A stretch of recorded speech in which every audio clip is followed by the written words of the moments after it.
Shoot. Raise your hand. I'll call on you. Whatever works. You know. Play classroom. Somebody's got something. I mean, I can ask. Go for it.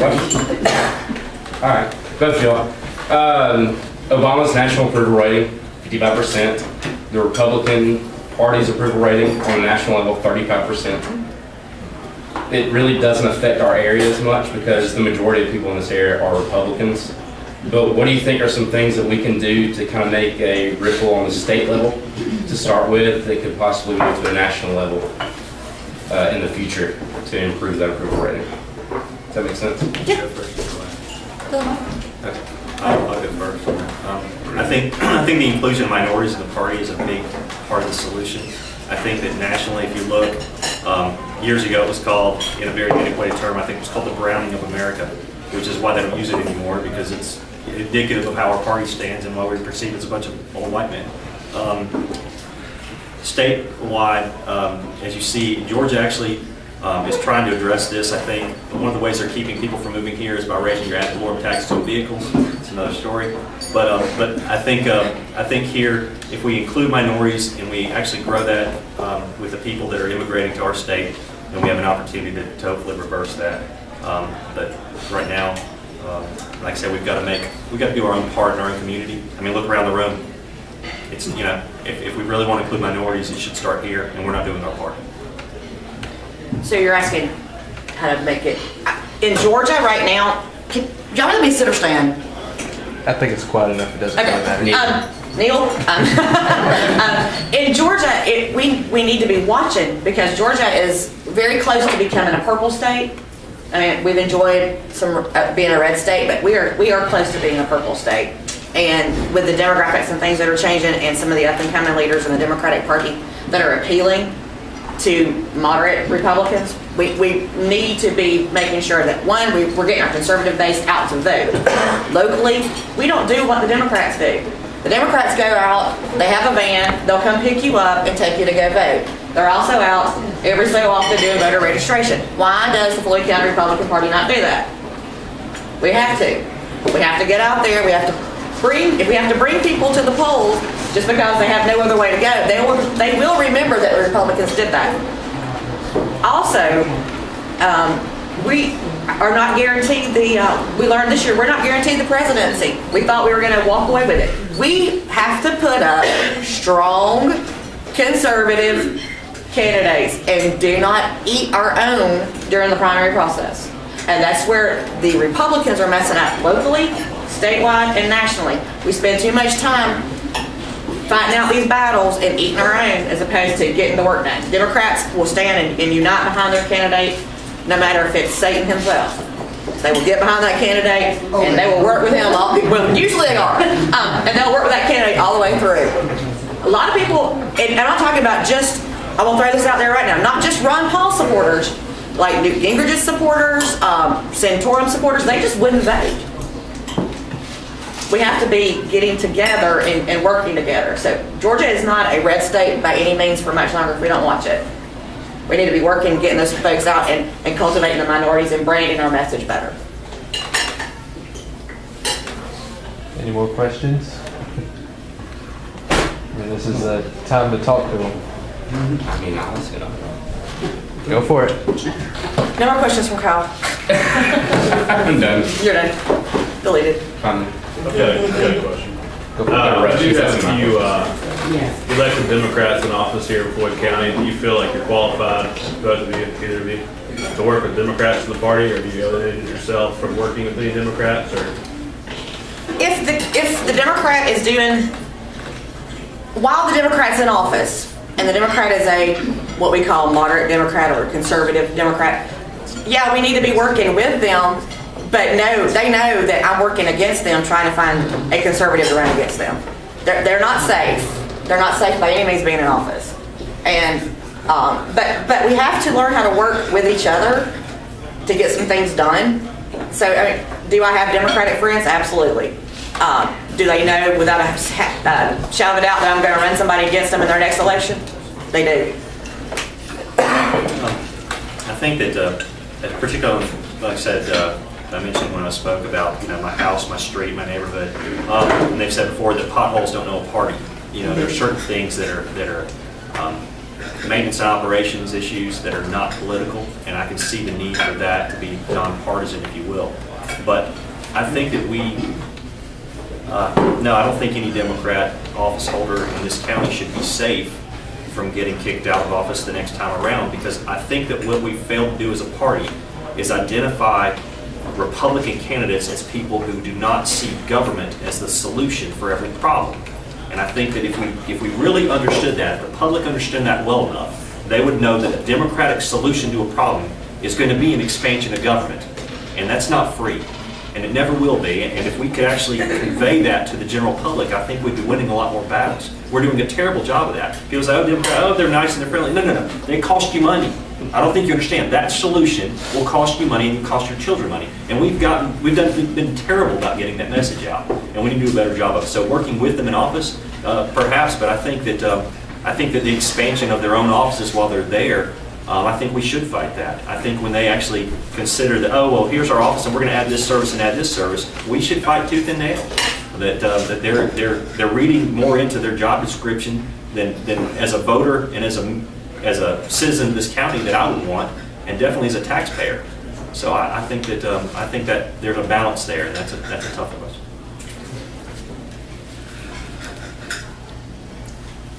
Rachel. I have a question.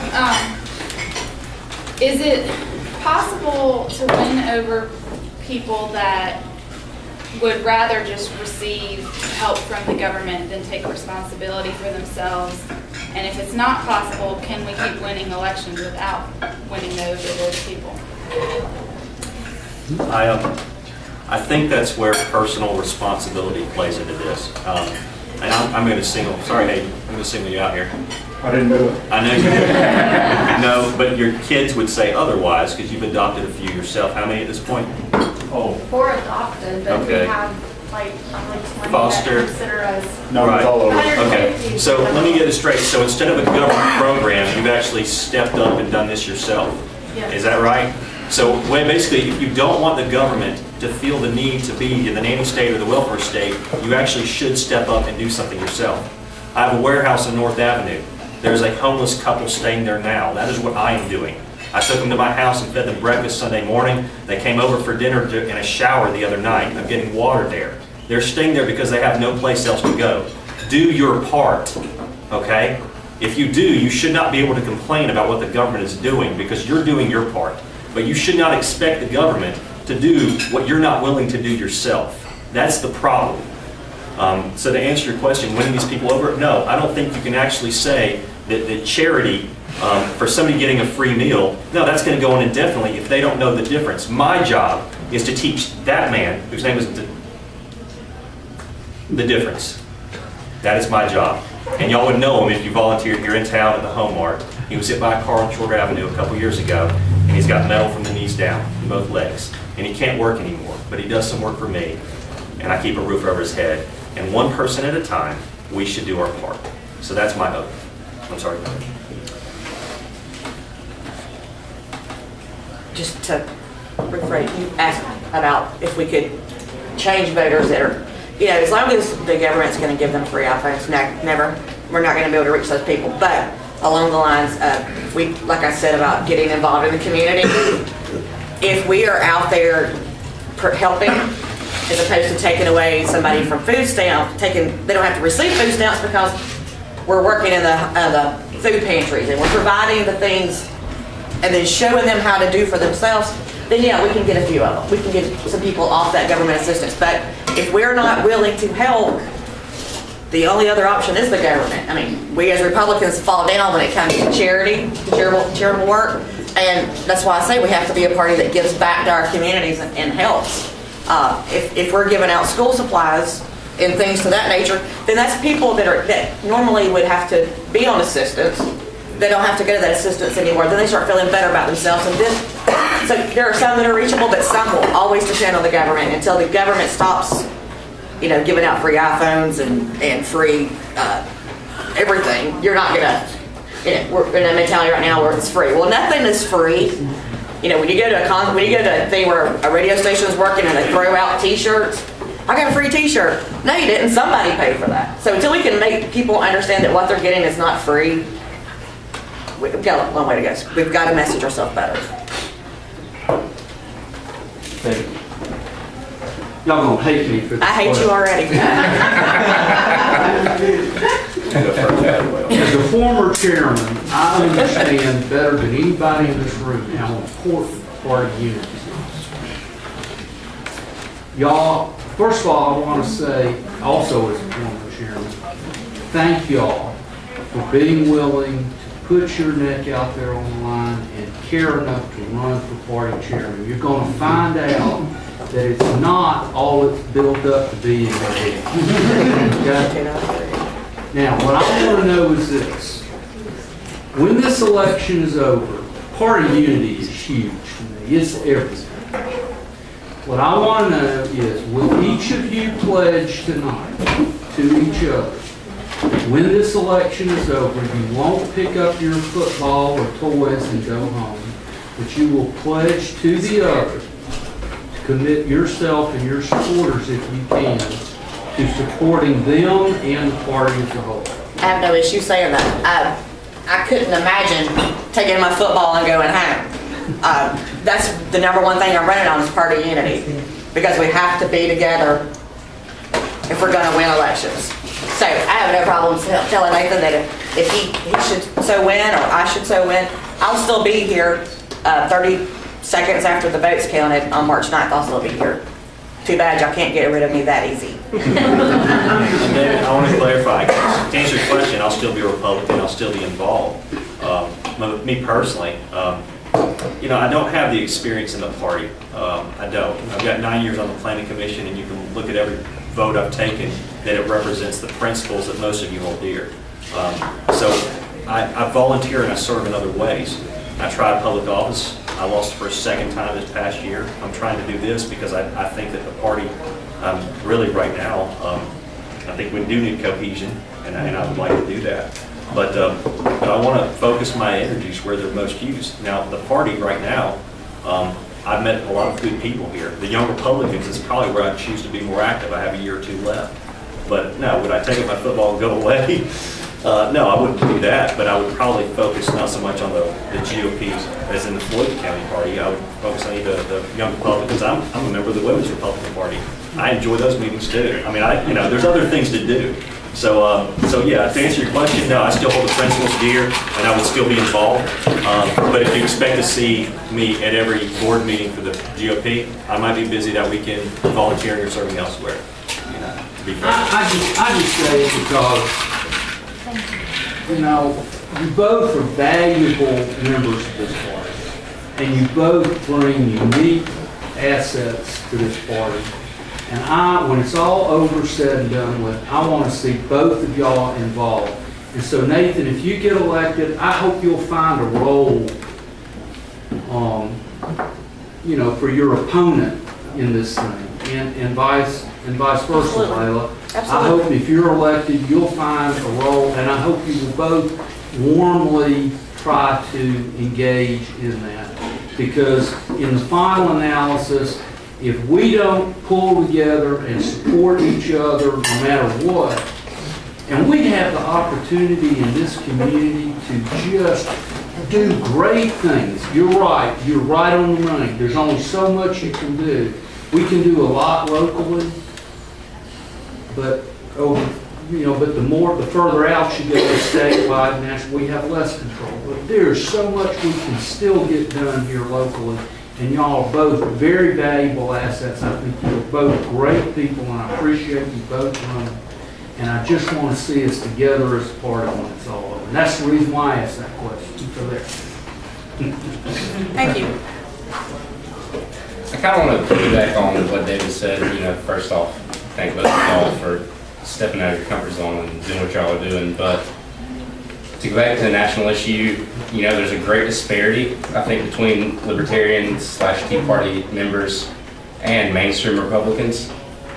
You know, I think all of us are lucky enough that are in this room to be, you know, like-minded. We live in a like-minded community.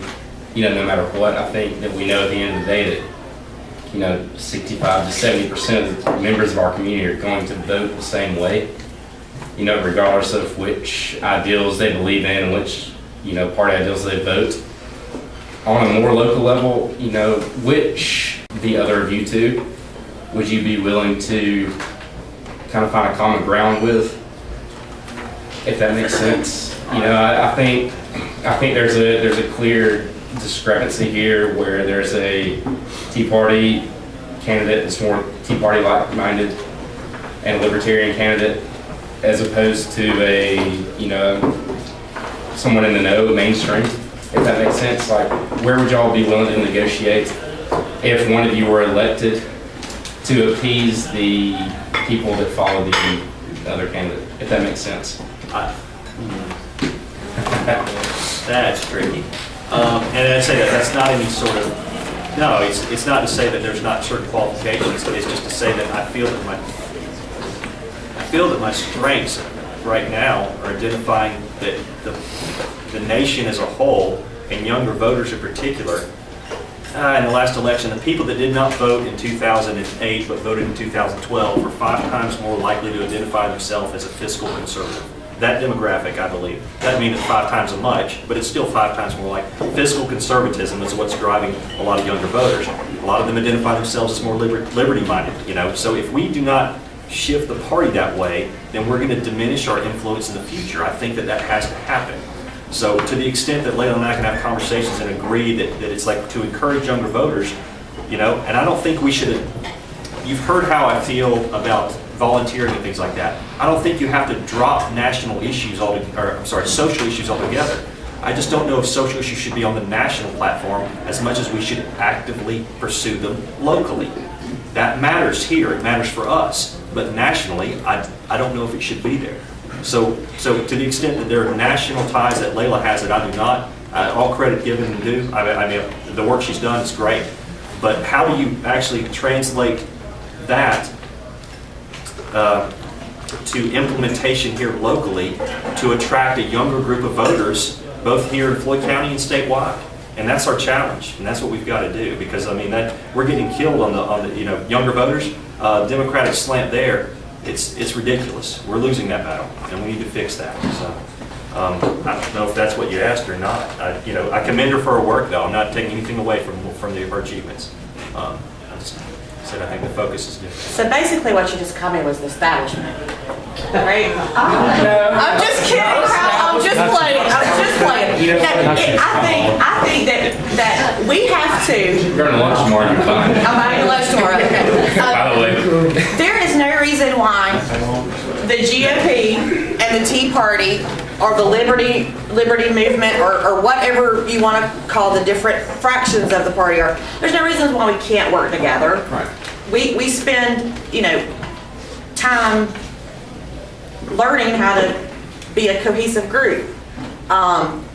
Do I agree 100% with some of the things the Tea Party says? No. Do I believe 100% in what some of our local officials say? Absolutely not. But if we're focusing on fiscal responsibility, personal responsibility, we're doing our job. So Nathan is good with numbers and facts and those kind of things. I would always draw to Nathan for information because he's a wealth of information. He knows lots more things that just call you trivia. No, I wouldn't. There is no reason why Nathan and I can't work together, and why the Tea Party and the Floyd County GOP can't work together. I mean, the labels need to come down. We all have a common goal. I hate to use this because I've heard it. I think I heard it 3 times yesterday. We heard it a couple of weeks ago, and every time I hear it, the percentages change from 80 to 90. But 80% friend is not a 20% enemy. Yesterday it was a 90% friend, is not a 10% enemy. Same guy said both. Different friends. We all, I'd say 80 to 90% of the time we agree with each other. We don't need to be spending the 10%, 10% that we argue with each other, tearing the party down. So I don't know that I answered the question. Maybe I went off on a tangent, but I don't see any reason why Nathan and I can't work together and use both of what we both know. I've got some relatives live in Los Angeles, and I talked to them a few months ago before the election. And I don't talk politics with them because they are dyed-in-the-wool, hardcore Democrats. They were all raised up that, Herbert Hoover destroyed Franklin Roosevelt, saved us, he's a Democrat, and Lincoln marched the Union in, and the Democrats were part of the, Republicans were part of the tallywags and all that. And all. So they were hardcore, except they really blew the cell phone out of my hand when they told me they were voting Republican this time. And I said, are you on LSD or something?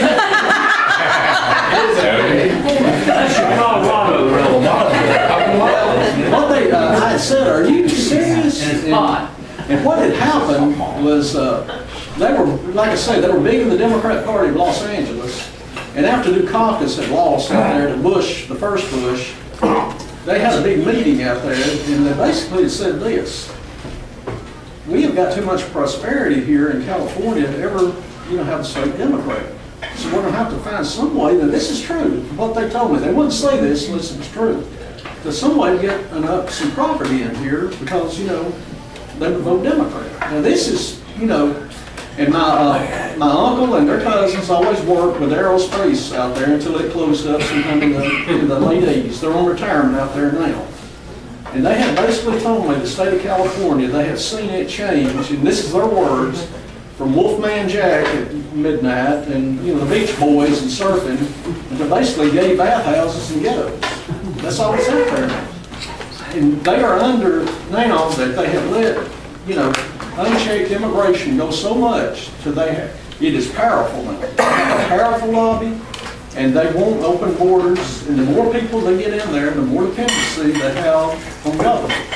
Now, let me just ask you this, that for 20 years went from a solid Republican state that they hated them, to now they're thinking about leaving, and their son, my cousin, he had a business that he can't, open it in California anymore, and he had to move to Utah. So really, basically all the taxpayers really is moving out of California into Texas, and they're actually recruiting in these states now to get rid of them and they had a tax increase out there, and you were talking where, we got to educate these people. The majority of people in California don't pay any more taxes. They don't care if they're Republican or Democrat or whatever. And now they've got it where they've got 3 weeks to go in every place in the urban areas now to get these people that don't much know anything about politics, register them to vote, and say, look, if you vote for the Republican Party, you're going to lose welfare, you're going to lose, they're coming after you, they're bigots. Now, if you vote Democrat, we're going to protect you.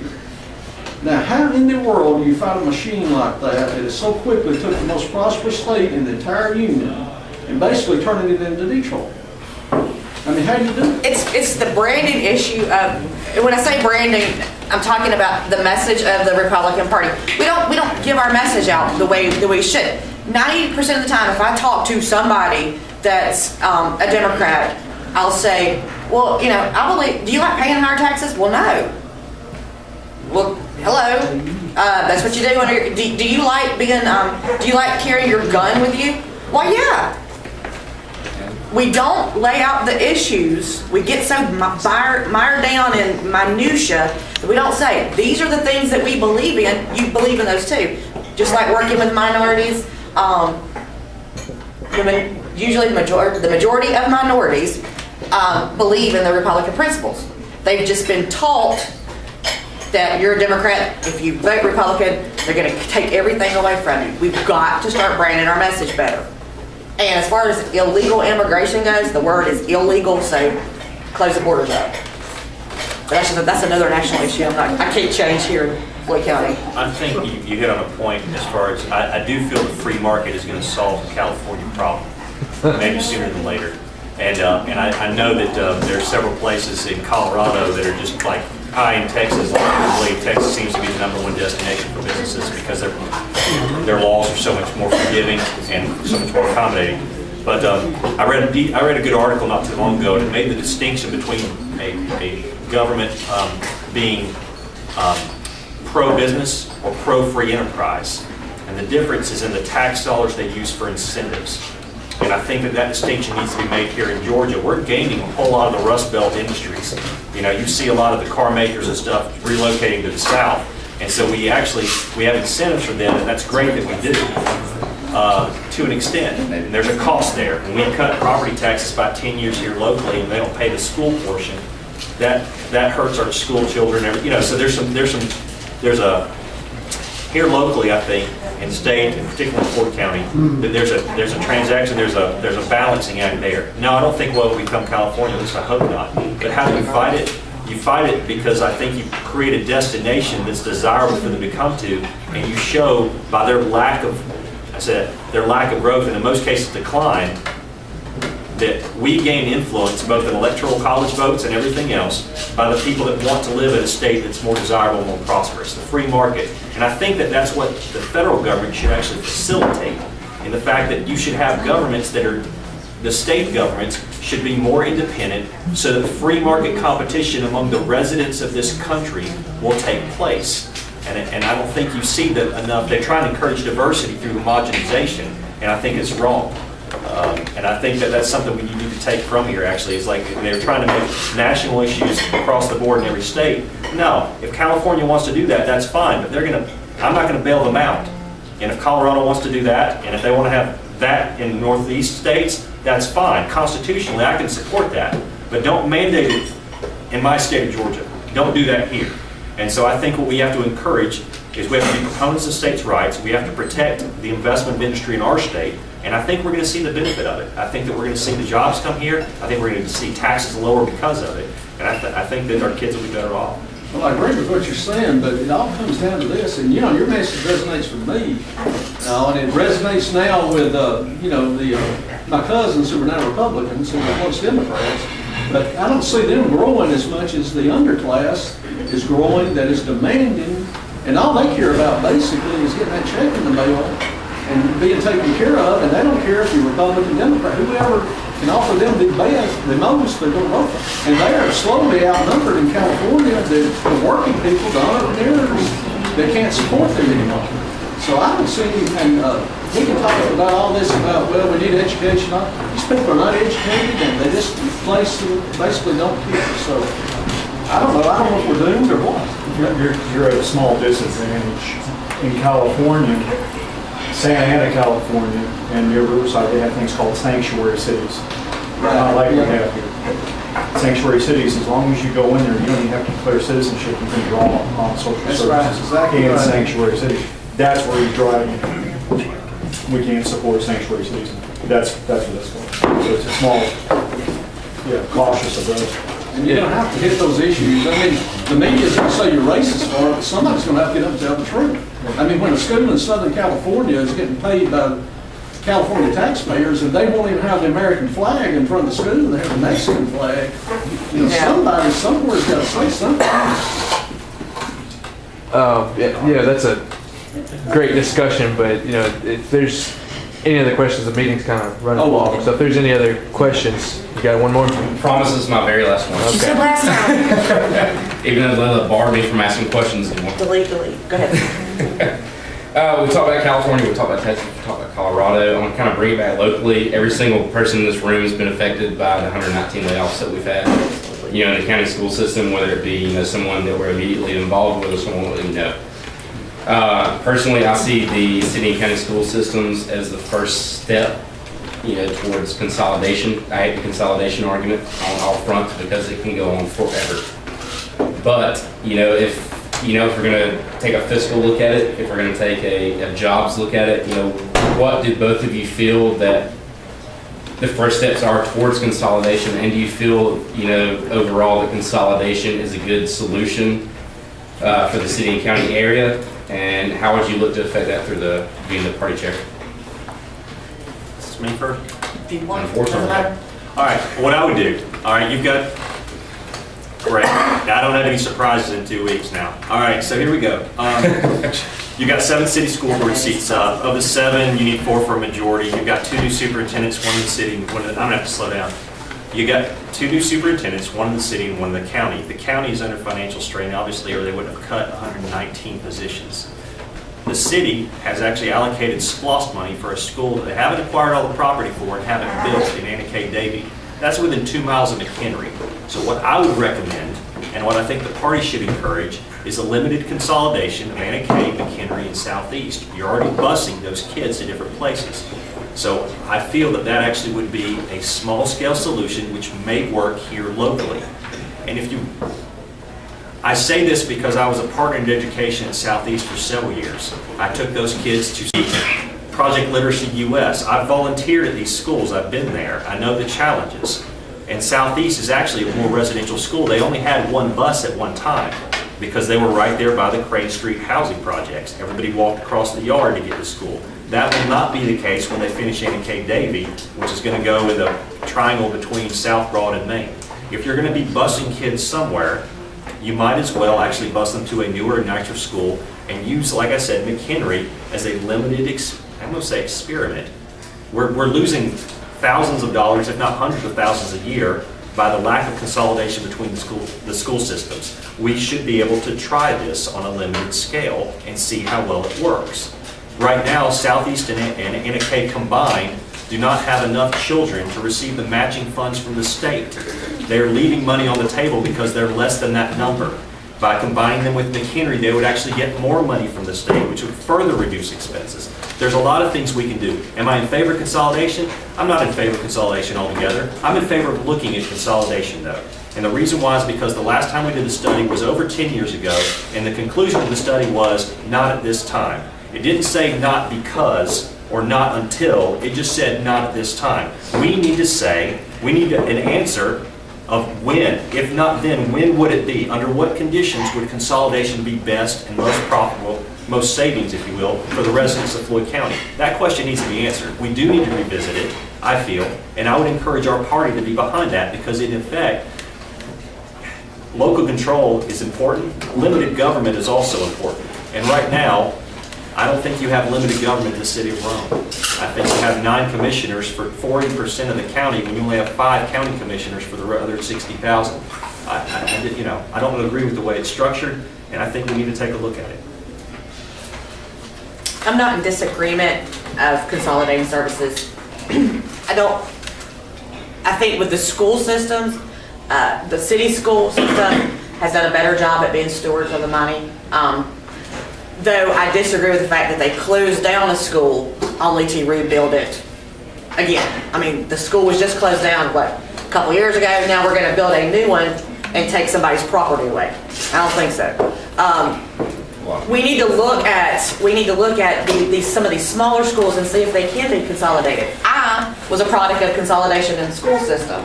I went to Riverside Elementary. We had 222 kids at the whole entire school, K through 8. That included special ed. Our school was not a viable school. We got funneled into the Model Johnson system. It was great to go to that small school because all the parents knew each other, all the teachers knew each other. I mean, it was like going to a private school. Was it feasible? Was it good use of the money? We're going to have to do something with the Floyd County schools. Whether it's consolidated with the city schools, I don't think that's going to happen. But I'm not against us looking at consolidation again and see if we can't see the services we're duplicating that we can't unduplicate. But I don't think that you're going to see a consolidation of the services. But the school boards, both county and city, better get their act together because the city right now is in good shape. Doesn't mean it's going to be that way. And it hurt really, really bad to see those teachers lose their jobs. To only give, good teachers were let go to keep parapros. So we need to decide, if we're gonna, our school class sizes are too large. There's too much work to get done. I could go on about school services forever, but Wes is going to give me this in a minute. My daughter being a product of the IEP program and needed that extra one-on-one time. There's some great things that we could do. We could look at some of these bigger schools like Armurchie, who is very accommodating for a large group of kids, and they do it well with what they have. Take a school like Armurchie that's doing well with what they have, and let some of these other schools model after them. But I think it's ridiculous that we just close down, one school only to rebuild it again and take somebody's property away back. I mean, that's just I think the Floyd County We have GOP. somebody that was offering their property. Well, I also think that the Floyd County GOP should be very vocal about their property being taken. Thanks, guys.